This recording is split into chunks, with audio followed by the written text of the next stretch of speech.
Good, very good. As usual with live streams, XSplit cannot recognize audio from the Dazzle, so I have to rely on my microphone to pick up the volume from the television, which I'm going to go ahead and adjust a little bit right now. I'm going to probably put it up to around 25, I think, this time. If it gets too loud, let me know, because obviously you don't want the game audio to drown out my voice. But if everything goes well, then all should be good. Okay, great. Everyone can hear me? That's good to know.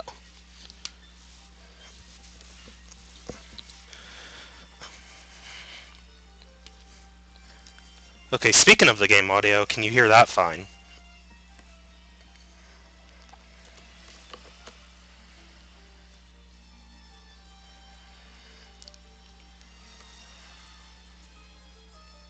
Okay, that's good. All I wanted to know, pretty much get all the basics out of the way, and with that said, now, here's what I wanted to ask real quick before I go ahead and start. Um, all three files have something already completed, basically, on them. Like, not... The first two, well, the first one is pretty much right up at the end of the game. The second one, I don't remember how far I gotten in it, but it's not at the beginning. I do know that. And Questlog 3, I would be starting right at Tetra's pirate ship. It's right after the introduction of the game.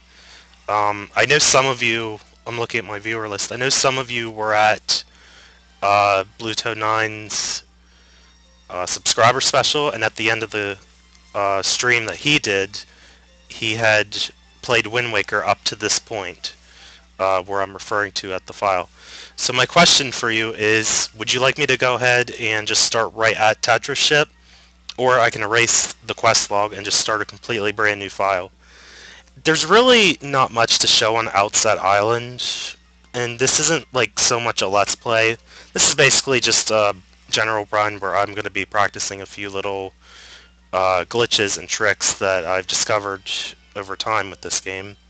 So, nothing formal, just something to mess around and have fun on is pretty much all this is going to be.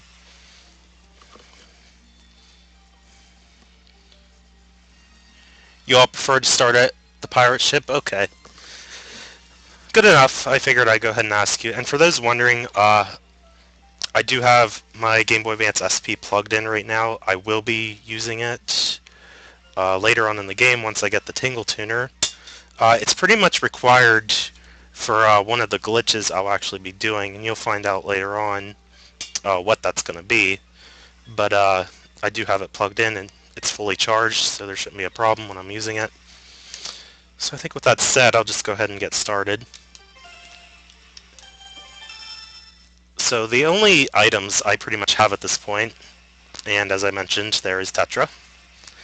I have the telescope, and my bait bag has all-purpose bait and the Hiwi pears, if I pronounced that right. Hopefully I did. I know that has to be Japanese of some kind, but I don't know how you pronounce it. But yes, here we are. So this is pretty much where, as I mentioned, for those familiar with Bluetoad9's stream, this is where he pretty much left off at. I figured it might be a good starting point because I know many of you like to follow him in addition to me, which I don't blame you, he's awesome. And yes, stop right there, this is Miss Tetra's cabin. Most of us real pirates aren't even allowed in here. There's no way we're letting an outsider in. Don't you even think it. So, fun fact, I don't know how well I can show this, but... Okay, definitely not from that angle. Or that angle. He's not going to let me see that well in here. Okay, you can kind of see around his arm the picture on the wall in the background. It's really hard to see because his arm keeps getting in the way. But basically, that was actually a beta image indicating where the first 3 dungeons of the games were supposed to be at if you compare it to the world map. And let me look here. There was a bunch of stuff happening on the chat. There are several hundred rupees away from Outset Island. I'm sure we'll find one at some point. Don't know where, but I'm sure I'll find it. Yeah, Yeah, exactly. Pretty cool Easter egg. Yeah, Great Fish Isle, I don't know how many of you are familiar with this game, but Great Fish Isle was actually supposed to have a dungeon. And pretty much any island, like if you look at the map, I can't look at it right now, but uh, there are like certain islands that have maps, like as you explore on them, like on land.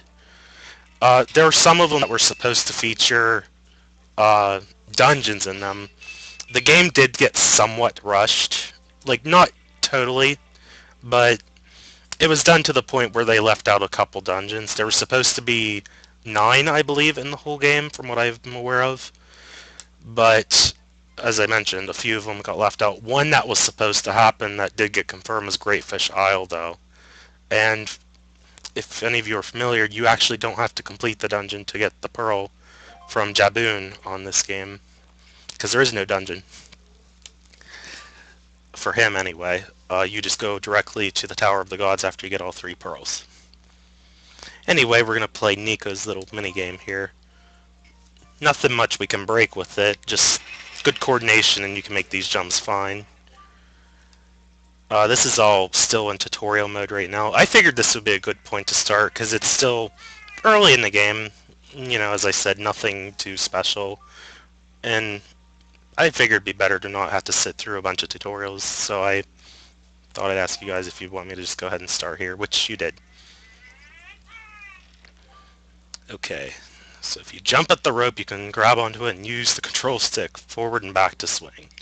Swing until you get close enough to the next platform, and then press A to let go and jump to it. Like so. Okay. Whoa, lots of stuff going on in the chat. Maybe those dungeons will be in the Wii U version. Am I 100%ing the game? We'll start with the first question, or not really question, but comment rather. I don't know what they'll be expanding on with the Wii U version. I'm probably going to get into that a little bit later. Something tells me they're not going to change much. It's just going to be a graphical padding, basically. I don't see too much happening as far as adding more content. Except the Tingle Tuner. They might expand on that. Because obviously it's going to use the Wii U gamepad. And am I going to be 100%ing this game? Most likely not, because, as I mentioned earlier, this is not really a formal, and wow, way to screw up already. This isn't like a formal playthrough of the game. I'm really just messing around on it. I'm still going through it. And I'm not really speedrunning it either, but I'm doing what's known as speedrun tricks, because there's going to be some glitches I'll be demonstrating that can help you get through the dungeons. It's primarily the dungeons where a lot of these glitches are at, but you can do some things in the overworld too. Okay, there we go. Last time I think I jumped like at the peak of the swing, and that's not what you want to do for these platforms. You kind of want to jump off of them as you start to approach, rather than when you're at the max possible distance away from the rope. Like if it swings too far away, it'll cause you to completely overshoot the platform like that. Let's not do that again, please. And I'm sure I'm going to have to reset. Yeah, I actually can hear it already. I'm going to have to reset the timer. That's what these switches do, because the platforms are timed. Let's see if I can properly do it. Of course, Nico claims it's going to take at least a year to do this, and at the rate I'm going, it could. Okay. I feel like... I don't know why I'm screwing up with this part. It wasn't that long ago that I played this. So I don't know. It's good that I'm getting all this practice in before the Wii U version does come out, though. And I'm sure I'll probably get asked this, but I don't know if I'll be LPing the Wii U version. No promises there, but it's something I'll have to think about. My main problem with this game is probably with most other people, and yay, we finally made it, is the sailing itself. I wish that when you sailed between islands, the overworld would have more to offer than what it does. Like, you don't want to be sailing for 5 minutes at a time to hop from one island to another, and all you can find is a blue chew. Or you end up at Shark Island and get slaughtered, depending on what direction you head in. But yeah, I just really wish the islands were bigger and just had more to offer. Not all the islands are like that, but unfortunately most of them are. And not that this matters too much, but these barrels have rupees in them. Probably not going to be grinding too much. I actually don't know why I am bothering, but just thought I'd point it out anyway. Okay, we got a chest. This gives me a chance to catch up with the chat. You think he says 1 year because of how fast the sky moves each day? Yeah, no kidding. And when am I going to continue my LPs of Kirby Air Ride? Pokemon Stadium 2 Round 2. Kirby Air Ride, I had a video poll. It's still up. There's actually a week yet till the poll goes down. Kirby Air Ride, though, for Top Ride mode, that's what I would be resuming next when I get back to that game. It depends if it gets voted the most or not. So far, when I last checked, it was not getting voted the most, but you know, I still have that as plans. You know, I want to finish and complete the entire game. Actually, I'm glad Air Ride mode's done though, because that's probably the hardest of the three modes. I would say, like mission-wise, Top Ride is easy as pie. There's really nothing difficult in that mode. And City Trout has a mix of challenge and endurance as far as the missions go for that mode. Because there's some that are insanely hard to do, like getting all 6 legendary air ride parts in one setting. And then there's others where you have to race around the city for 200 miles. So as I said, you know, it's a mix of difficult challenges with ones that just take forever till you can finally complete them. As far as when I'm going to go back to it, though, if it doesn't get voted to be the next LP, it'll at least be sometime in the near future. I can't give an exact date. Maybe sometime in the fall. No promises, though, or the winter. It would have to depend on how fast I complete the LPs before it. Because last time I checked at the poll, Viva Pinata and Wario World had the most votes so far. I mean, that could easily change, because there is still a week yet to vote, but that's what I saw when I last looked at it. And Pokemon Stadium 2 Round 2. I wish I had an answer for that. It's something I really would love to get back to. That game is just... Like, Round 2 of that game is insanely difficult, though. Like, I've tried, like, on my own time to work with the rentals. It is so horrendous. Like, even the ones that I have the Nintendo Power Strategy Guide, okay, for Pokemon Stadium 1 and 2, actually. But for the second game, that's pretty much the best guide you can find for the rentals only. Like, if you don't use your own Pokemon. And even like the ones they suggest, they pretty much admit in the guide that it could take numerous tries till you win with the ones that they suggest, because the mode is just that difficult. Like even the Little Cup, I got to the very last battle, and then the trainer had an Elekid, or Elekid, whatever you like to call it, that knew Cross Chop, Psychic, Thunderbolt, and Ice Punch, I believe. It was insane. And I think they also had I had to think about it. It's either a Dratini or a Chansey. I pretty much got creamed by him. And it was so disappointing because it was the last battle. And I got up to that point and wasted all my continues on just him, and I still couldn't beat him. So I'm left to either accept that I can never complete that game with just the rentals, or I'm just going to have to raise my own Pokemon and do it that way. And I'm really leaning toward the latter. By the way, we are in the first dungeon of the game, and we lost our sword.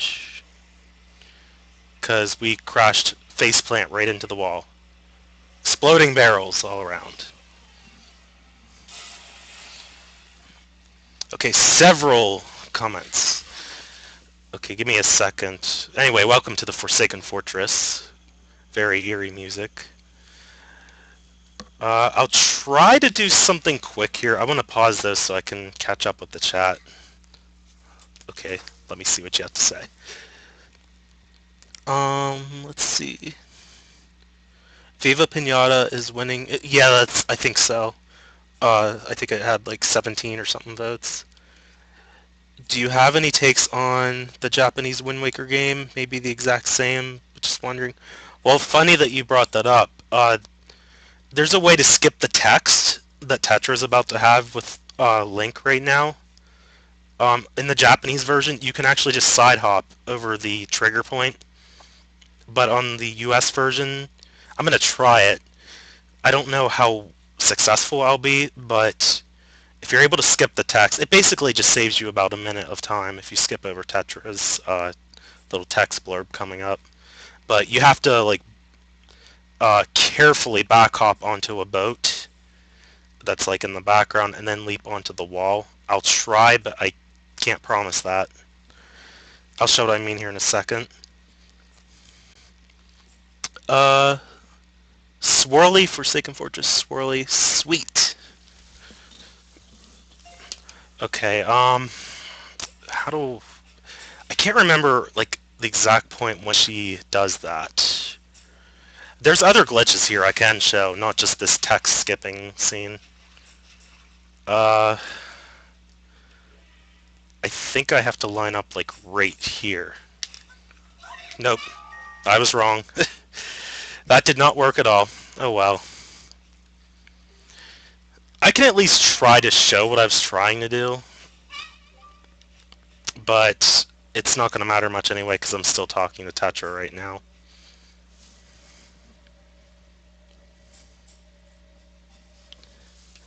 Yeah, I wish I would have gotten it. Come to think of it, though, it's either here or at a later point in the game. If there's a certain text blurb you skip, it actually messes with the... how do I explain this? If you skip a certain text blurb, it actually does mess with the game's thinking, and it actually keeps you from going any further, because it did something to, like, the plot sequences. Okay, I think I was pretty close to where I should have been. And I can't remember if it was this text or not. I'm not getting on the boat, though. Let's try this again. Nope, still falling off. It has to be somewhere, like, right here, though, like, where the line is. I'm not lining up on the tiles, but rather, like, the edge of the walking area with the water. It's hard to explain. I know, I'm kind of talking weird right here. But you're supposed to hop from, like, somewhere, like, right around here. And when you backflip, you get on this boat. And you want to hop over here. And then you have to, like, line up with this part coming up. I think you want to do it right here, like, where you're at a diagonal position. And I still didn't get it. I'm not going to toy around with it anymore, though, because I kind of already failed at demonstrating this. But it's possible to get up over there and basically just walk around the loading zone for where Tetra tries to talk to you. If you have the Japanese version, it's a lot more simpler because you can just side hop right over the trigger point. It doesn't work on this version, though. There are searchlights here. Obviously, if you're caught moving around, they're going to throw you in the jail. And that is possible for this dungeon. Okay, that was close. I'm going to attempt another glitch coming up right here. It's a way to get to the first searchlight a lot quicker. Okay, I think I can still walk away from it. Yes, I can. Ooh, I didn't know how far that thing went. Jeez. Okay, it's coming up right over here. Now, if I do this correct... Oh, it was a lot closer than I thought it was. Right about here, you want to get a good rolling running start. And no, that is not what I'm trying to do, Link. Come on, work with me today. I want to try to show some cool stuff. Okay, I'm not trying to, like, skip that. I'm trying to jump so that I, like, go down to the lower level. Try again.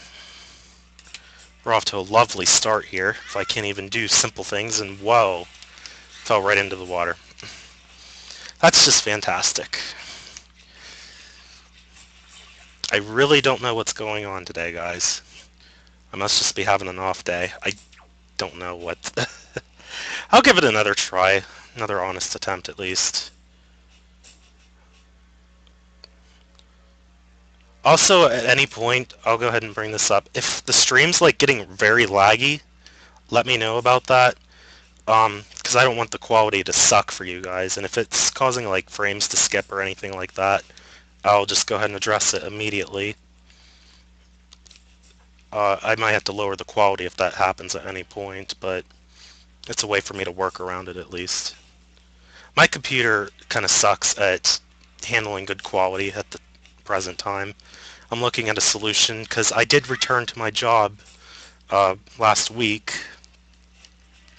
So in the process, at some point this summer, I hope to upgrade not just a better capture card, but okay, there, I did the glitch.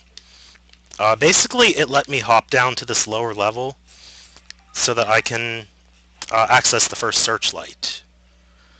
It's just a time saver so that you want to go through the inside of the Forsaken Fortress.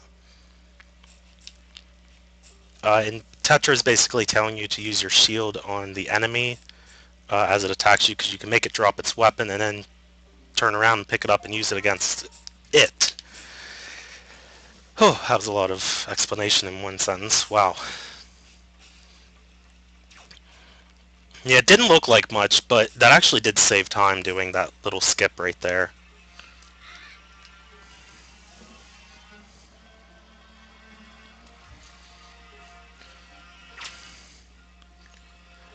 And fun fact, this is actually the only searchlight you have to take out. Whoa, did he just... He threw it off the ledge. Oh, wow. Fine, I'll just throw the pot of sticks at you. That's another way you can get more weapons to attack them.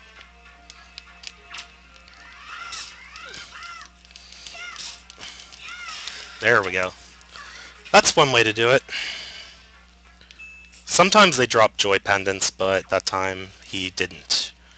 But yeah, this is the only searchlight you have to take out, because the other two... Let me go ahead and zoom in here. I have the telescope, at least. The first searchlight is the only one that targets up by this window here. And that's where you pretty much have to go to get this first part of the dungeon completed. A bunch of you are saying stuff. Hold on, let me catch up. It's actually faster if you intentionally get caught. Actually, it's not. The glitch I just showed is actually faster from what I've looked up. It's done in speedruns of this game. This is exactly what they do. Yes, I'm done with the semester of college right now, but I'll be returning back in the fall.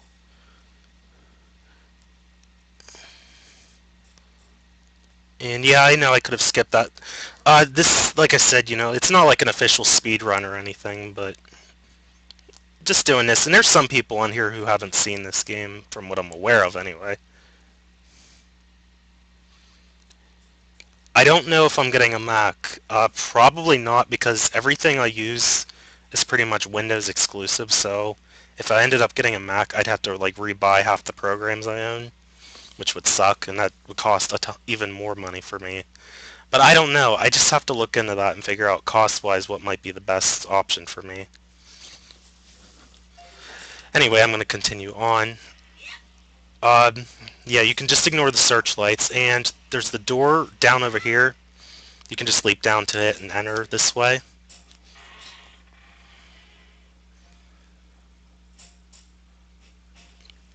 And creepy moblin statue.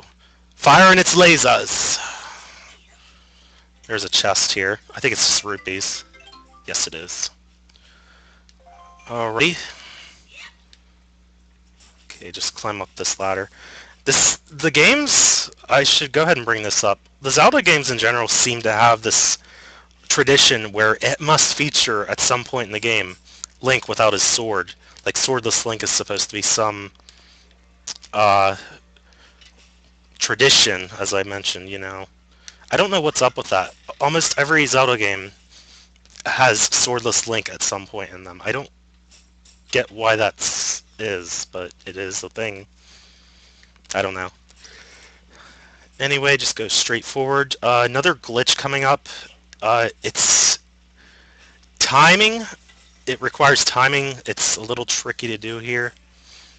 Uh, we're pretty much almost done if I can do this successfully. Okay, roll immediately. Put the barrel on and then take it off. Roll past the guards. And just like that, we got around them without them even noticing me. That was what was known as an invisible barrel glitch. Basically, whenever you put the barrel on and instantly take it off, for some reason you get a few seconds of invisibility where the guards don't notice you walking by them. I don't know why that is, but it does exist on this game.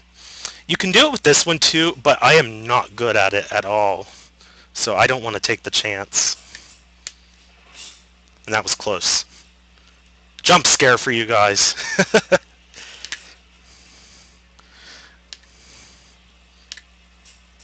Yeah, I slightly wiggled. I do want to be careful though.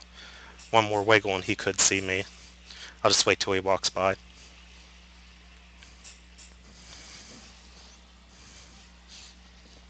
Okay, don't breathe, anyone. He's going by. Okay, I think we can walk now. Take the barrel off and just roll on up. Very simple.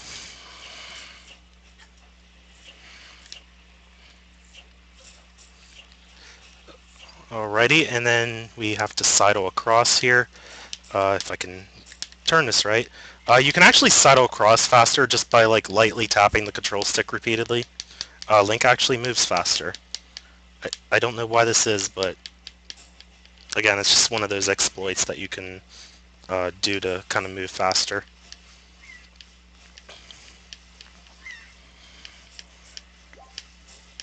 Not that we needed the hearts, but they do supply you with some here. Hint, hint. I hear you, seagulls. Boy, they are noisy right now. Yay! There's our sword. Oh, and that's another thing I love about this game. Link is so expressive. Like, not just with his face, but his voice, even. Okay, yes, sword. Unfortunately, there is no crouch stabbing tricks on here, so you pretty much have to use spin attacks and jump slashes to get the most damage in. And no pendant, nothing, not even rupees. Wow, that's sad.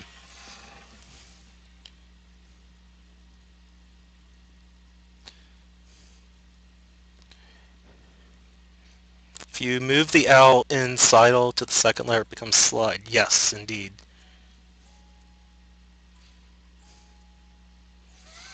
Okay, I don't know why this is in the way. Hold on a second. I hate that one, especially if you get caught, you want to get revenge, and when you come back here later, he's no longer there. Oh, do you mean the Moblin Guard? Anyway, hello, big ferocious bird, Helmarok King.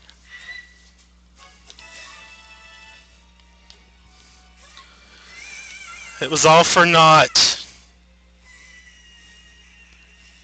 You had a chance, Link. Ariel was right there, along with those two other girls that we don't know.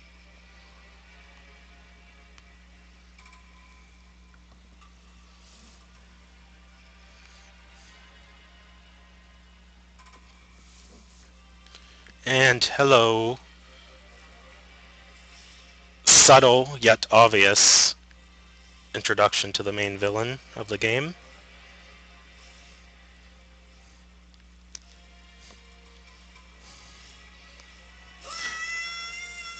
Bye-bye. And that bird's got one hell of a strong throw to be able to pitch Link that far. Because what was that? Like at least 2 islands away from where they were at. And that'll make more sense once we see what's coming up here. Mysterious boat comes by.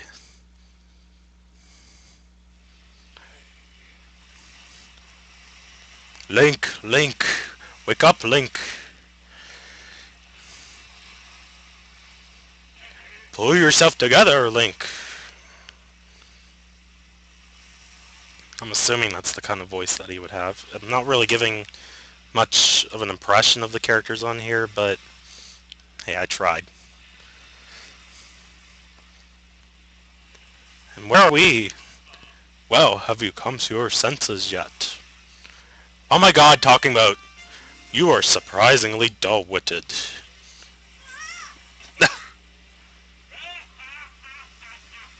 That laugh. Did I startle you? I suppose that is only natural. As wide as the world is, I am the only boat upon it who can speak the words of men. I am the king of Red Lions, a big douche on the game who keeps you from going wherever you want. Do not fear, I am not your enemy. Yes, I am throwing out more hate of the partners that is with Link in many of the games. But seriously, the king of Red Lions, he gets on my nerves mainly in the fact that, as I mentioned, he keeps you from like exploring wherever you want at many points in the game. There's only like a few instances where you actually do have the ability to explore wherever you want. Basically, he told us right now who that mysterious figure was in the Forsaken Fortress. It was Ganon. No surprise, really. He is the very same Ganon, the Emperor of the Dark Realm the ancient legends speak of. I do not know why the seal of the gods has failed, but now that Ganon has returned, the world is once again being threatened by his evil magic. Tell me, Link, do you still wish to save your sister from him? Just nod your head. And will you do anything to save her? Nod your head twice. I see. In that case, I shall guide you as we go forward, advising you on what you should do and where you must go. Ganon cannot be defeated by human hands, let alone by what little strength you possess. The key to defeating Ganon is locked away in a great power that you can wield only after much toil and hardship. Do you understand? Nod your head again. In that case, we depart to the Great Sea! Ah, but I am getting ahead of myself. This is actually a bit embarrassing for me to admit, but although I am indeed a boat that possesses the power of speech, I possess no sail. And a boat with no sail can sail no seas. I have brought you far to the east of the dark gaze of the Forsaken Fortress. On this island is a town of merchants who deal in a wide variety of goods. If you search hard enough, surely you can find the one who will sell you a sail. I'm sorry to ask this of you, but without a sail I will be useless to you. Haha, just like all the other partners. This island of merchants is home to many valuable goods. While the sail must come first, do not feel limited to buying only it. Once you have it, feel free to stock up on anything else you think you may need. But remember, there is no time to play.